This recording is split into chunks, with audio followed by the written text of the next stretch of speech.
तेजस्वी यादव की बिहार अधिकार यात्रा से ठीक एक दिन पहले इस तरह का प्रेस कॉन्फ्रेंस करके कहीं ना कहीं एक चेतावनी दी जा रही है कि मुस्लिम प्रतिनिधित्व नहीं दिया तो आगे आप लोग की क्या रणनीति है?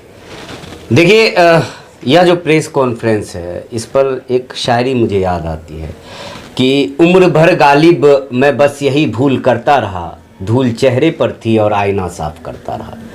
आज हमारे समाज में जो कमियां हैं हमको वह नज़र नहीं आता। किसी को आसानी से हम सोशल मीडिया के सहारे या फेसबुक के सहारे लिख देते हैं या अंधभक्त है, लेकिन सही मायने में समझा जाए बिहार में अंधभक्त कौन है? क्यों हम किसी एक पार्टी का झंडा डंडा लेकर खड़े रहते हैं, तैयार रहते हैं? वह पार्टी ने हमें क्या दिया, कभी इस पर विचार होती है? एक किसी पार्टी से डरा कर धमकाया जाता है कि अरे बाप रे बाप वो पार्टी आ जाएगा तो जुल्म हो जाएगा, लेकिन ये नहीं बताया जाता है कि आपको हक क्या मिला। क्या आप सम्मान के साथ समझौता नहीं कर रहे इतने दिनों से?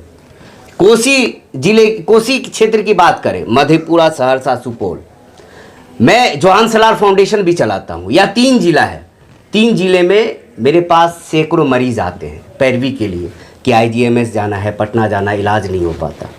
मैं किसे याद करूँ? जिसको फ़ोन करता हूँ तो फ़ोन नहीं उठता। हमारा क्या मुसलमान का एक भी प्रतिनिधित्व करने वाला पटना में कोई है बैठा हुआ कि उनके डेरा पे भी जाए तो उनके इलाज के लिए कहीं जगह मिल जाए, किसी समस्या का समाधान हो पाए? हर जाति के, हर धर्म के लोगों का कहीं ना कहीं पटना में एक जगह है। 1-2% वाले सैनी जी कहते हैं कि हम उप मुख्यमंत्री बनेंगे, तय हो गया है।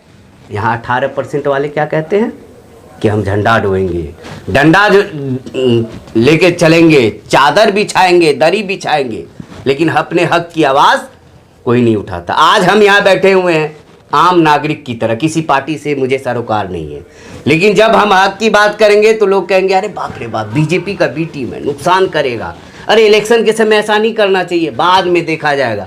अरे अभी आप सम्मान के साथ समझौता कर लीजिएगा, अभी आप अपनी आवाज़ को बुलंद नहीं कीजिएगा, कब कीजिएगा भाई?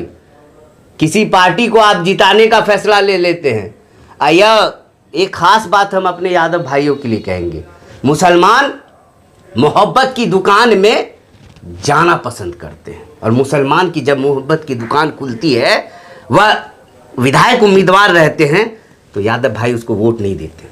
मैं चैलेंज के साथ कहता हूँ, आप डाटा उठा के देख लीजिए, वो कहते हैं कि हमको यादव CM मंजूर है, लेकिन मुसलमान विधायक मंजूर नहीं है। लेकिन मुसलमान दिल खोल कर आज भी यादव को CM बनाने के लिए झंडा डंडा ढो रहा है। कल भी आप देखिएगा तो लंबा लंबा दाढ़ी टोपी लगाकर वो लोग खड़े रहेंगे। किस लिए? एक यादव भाई को CM बनाना है। सवाल ये है कि मान लीजिए आप लोग ये आवाज़ तो यहाँ से बुलंद कर रहे हैं अपने हक की बात, ओवैसी जी लगातार काफ़ी दिनों से प्रयासरत हैं, क्या क्या नहीं करना पड़ा है उनको, लेकिन कोई सुनवाई नहीं हो रही है। कहते हैं ओवैसी हैदराबाद के हैं, उसकी बात छोड़ दीजिए। हम भी कहते हैं छोड़ दीजिए, उसकी बात मत कीजिए। चंद्रशेखर है, रावण उत्तर प्रदेश के हैं, उनकी बात छोड़ दीजिए। क्यों आएंगे लड़ने? चलिए उनकी भी बात छोड़ दीजिए, हमारी बात करिए। हम है ना बिहार के, हम बिहार के मुसलमान है ना, हमारी 18% आबादी है ना, हमारी तो बात कीजिएगा। अब हमारी कब बात? अधिकार यात्रा, किसका अधिकार? यह यात्रा नहीं है, यह मुसलमानों का अधिकार छीनने का यात्रा है। मुसलमानों का अधिकार छीना जाएगा, दूसरों में बांटा जाएगा इसी यात्रा के तहत। आप देख लीजिएगा, हमारे चैनल पे जब हमने इंटरव्यू लिया था तेजस्वी यादव का, उन्होंने कहा था कि हम जिसकी संख्या रहेगी उसको उतना हिस्सेदारी देंगे। देख लेंगे कितना हिस्सेदारी मिलता है, आप भी देख लीजिएगा। 2% वाले तो उप मुख्यमंत्री बन गए, वो तो बन गए। मुसलमान कहाँ है आज? तो यह जो हमें कारण क्या है? मुस्लिम लीडरान जो RJD में, वो उनकी जुबानें क्यों सिली हुई है? RJD में आपको लगता है मुस्लिम लीडर है? क्या है वो? चेहरा है सिर्फ? चेहरा नहीं है, चमचा है। अच्छा, चेहरा नहीं है, वो चमचागिरी करते हैं।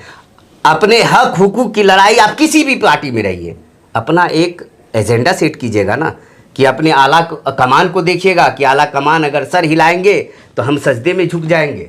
मुसलमान का ईमान यही है कि सिर्फ वह अल्लाह से डरता है। आप जमीन पर रह के बीजेपी से डराकर आपको वोट लिया जाता है, इससे ज़्यादा कुछ नहीं किया जाता है।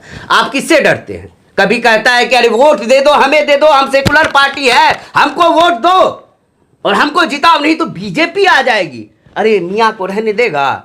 आज हम फेसबुक पे कुछ लिखते हैं तो कई हमारे यादव भाई जो कहते हैं MY समीकरण, कहते हैं ना कि MY समीकरण, वो हमको कमेंट में गालियां देते हैं।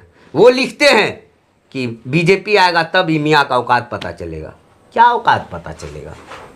क्या हो गया बीजेपी आया तो?